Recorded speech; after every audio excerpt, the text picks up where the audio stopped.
Boker Tov. Boker Tov, deux halachot d'actualité. La première, c'est que ce soir commence le 14 Adar Aleph. Le lendemain, c'est le Tet Vav Adar Aleph. Purim, ce sera le deuxième Adar. 14 Adar, ce sera Purim pour ce qu'on appelle les Perazim. Et le 15 Adar, ce sera Purim pour les Mukafot Homa, tels que Yerushalayim. Et il est écrit dans la halakha qu'on ne fait pas de Tahanunim, de vidouille de Tahanunim, le 14 et 15 Adar, même Adar Rishon. Dans le Rama, il est rapporté une mahloket, à savoir, est-ce qu'on doit faire un mishté, c'est-à-dire, est-ce qu'il y a une mitzvah de faire une seouda pendant le 14 Adar Aleph. Alors c'est une mahloket, certains disent que oui, certains disent que non, et ils préconisent d'être mahmir et de faire une seouda. Il conclut tout le Helek de Orachaim avec une phrase très belle, c'est un pasouk de Michelet, Vetovlev Mishte Tamid. Celui qui vit dans le bonheur, Tovlev, eh bien toute sa vie, c'est un festin. Vetovlev Mishte Tamid. Dans la Gemara, le Mefarshim, c'est-à-dire quelqu'un qui a un regard optimiste, quelqu'un qui a un regard toujours bon avec un lev tov, sa vie c'est un long festin. Le pleurnicheur, sa vie c'est que du malheur. Tout le temps en train de voir que le mal partout. Il se plaint, Nahon, et quand il n'a pas de quoi se plaindre, il se plaint qu'il n'a pas de quoi se plaindre. Alors, en tout cas, c'est le pasouk. Le début du pasouk, c'est Kol Yeme Ani Ra'im, Vetovlev Mishte Tamid.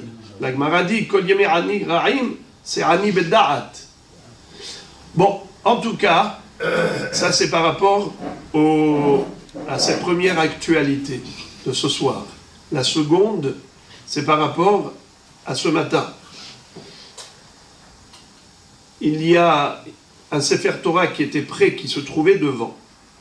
Mais par volonté de prendre un autre pour changer, ou par proximité, puisque ça appartient à Rabbi Makhlouf. Pour l'ascara de mon frère. L'ascara de mon frère. Oui, pour l'ascara de votre frère, Rabbi Mesaod. Donc, vous avez pris celui qui est derrière, celui qui était devant.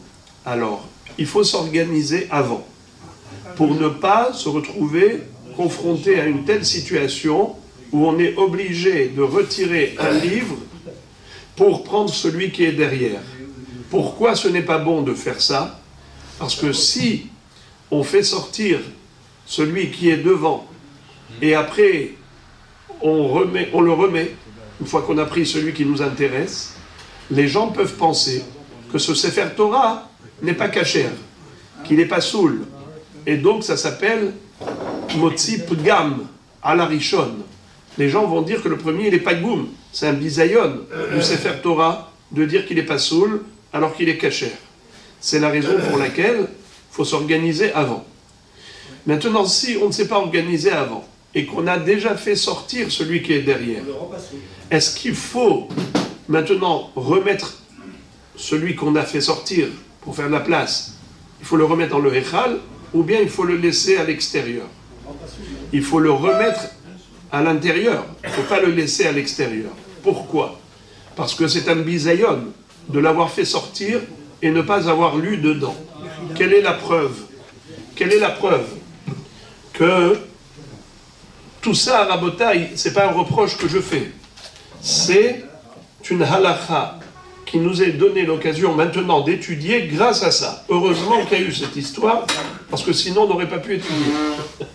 Alors, je répète la halakha. Une fois qu'on l'a fait sortir, même si c'était par erreur, il faut le remettre dans le haron. Il ne faut pas le laisser dehors, parce que si on fait sortir les deux, et on ne lit que dans un seul, c'est dire clairement que le deuxième n'est pas kasher. Quelle est la preuve? La preuve, c'est Hanouka, qui tombe Rosh Chodesh Tevet, qui tombe à Hanouka, toujours, évidemment. Alors, on a combien de montées le Rosh Chodesh? Quatre. 4. Alors, quel est le din quand c'est Hanouka? On fait sortir combien de livres? 2. Dans le premier, on lit quoi? 3 premières montées, qu'est-ce qu'on lit? Rosh Chodesh. Qu'est-ce qu'on lit dans le 4e? La montée de Hanouka. Alors regardez les amis. Si on s'est trompé et que le bonhomme, il a lu les 4 comme un Rosh Chodesh classique, au lieu de lire dans le premier livre que 3 montées, et ensuite dans le deuxième livre, lire Hanouka, il a lu les 4 dans le premier livre. C'est fini. Il a lu les 4. Qu'est-ce qu'on fait maintenant avec le deuxième livre de Hanouka? On le remplace là. Qu'est-ce que ça veut dire remplacer? C'est quoi cette histoire? D'où vous avez sorti? Qu'est-ce qu'on fait? Alors, il est écrit dans le Shulchan Aruch que si le bonhomme s'est trompé, Ve'im ta'a, écoutez ça.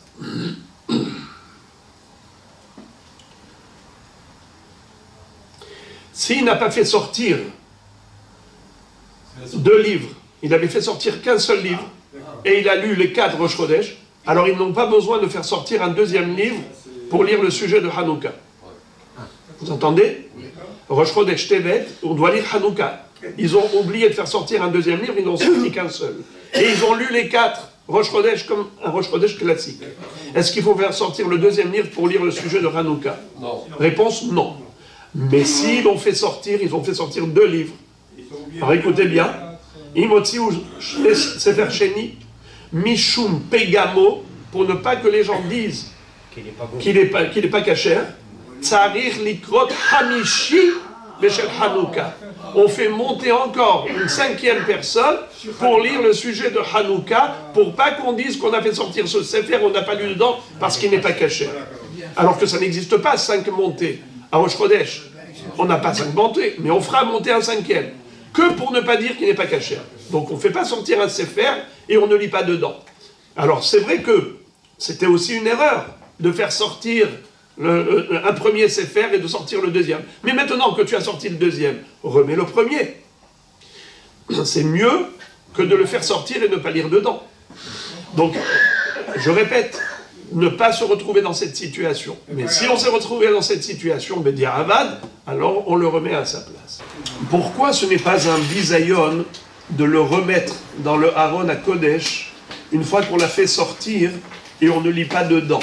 Pourquoi ne dirait-on pas que c'est aussi un bisayon?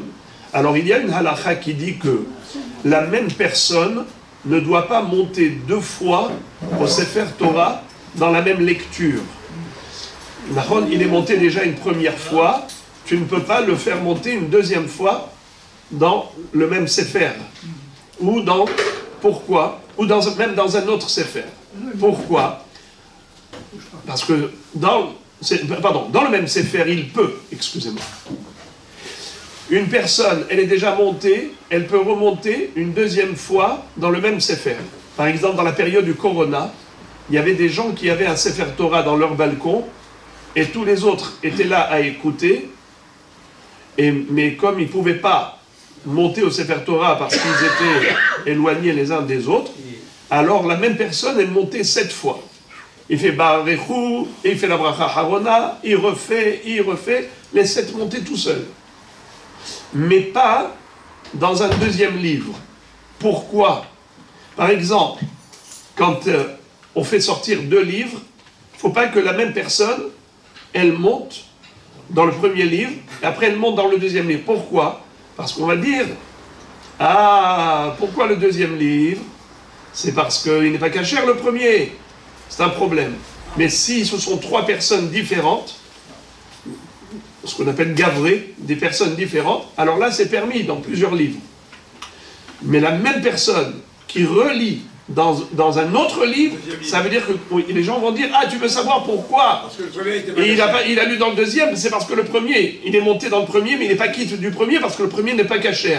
Alors ça va faire un gamme. Mais si ce sont 3 personnes différentes, dans 3 livres différents, comme Rosh Chodesh, Tevet, qui tombe, Shabbat, donc on a un livre pour Shabbat, un livre pour Rosh Chodesh, un livre pour Hanouka, alors ce sont des personnes différentes, il n'y a pas de problème. Donc ça veut dire que quand c'est la même personne, les gens ne vont pas comprendre pourquoi il lit dans un deuxième livre. Ça veut dire que le premier n'est pas cachère. Là, il y a un pgam. Mais quand ils sont des personnes différentes, les gens ne vont pas dire que le premier est pas goum. Alors, maintenant, je dis la même chose. Quand les gens voient qu'on a fait sortir un livre pour faire la place, pour faire sortir l'autre, quand tu vas remettre le premier, ils ne vont pas dire que c'est parce qu'il n'est pas cachère. Ils vont dire, ah, c'est qu'il avait un intérêt de prendre celui qui était derrière, mais il n'avait pas le choix que pour libérer le passage, de retirer celui qui était devant. Donc là, c'est moins bisaïon, parce que les gens ne vont pas se dire qu'il n'est pas saoul. Ils vont dire que c'est par confort, parce qu'ils n'avaient pas le choix. Alors que si on le fait sortir et qu'on ne lit pas, ça veut dire qu'ils vont dire, ah, ils ont lu dans le premier et pas dans le deuxième, ça veut dire qu'il n'est pas cachère. À tel point qu'on a dit qu'il faut le faire lire quelqu'un dans le deuxième. On va lire Hanouka en tant que 5e montée pour ne pas le laisser bredouille.